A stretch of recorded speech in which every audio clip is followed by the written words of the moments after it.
get into dragon pose for yin yoga. For dragon pose, the key thing I want you to think about is making sure the hips are pitched forward of the knee. So you want the knee behind the hips when stretching so that you can get a good stretch on your quad, and you might even get a stretch in the hip flexor as well. So for dragon pose, you want to have the front foot wide and the toes wider than the heels. So instead of a normal straight on lunge, you want to walk that front foot out, toe, heel, toe, possibly even a little off the mat or all the way to the edge of the mat. And then again, you don't want the hips stacked directly on top of the knee, because then you're not going to feel a stretch. You can definitely fold the mat. You can double fold, triple fold if you need that extra padding on the knee. And all you're going to do is you're going to stay here. Maybe you come down onto one block or two blocks.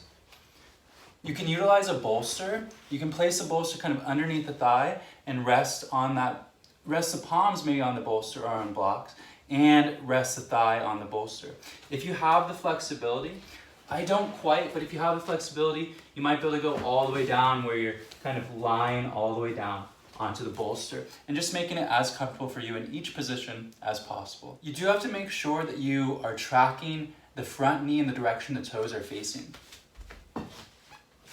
So what some people will do is, instead of having the knee tracking the direction of the toes, which is a proper way to stretch, a lot of people will pitch that knee in and they'll kind of roll over onto the inside of that foot. And so they'll be here in this position. So it will kind of look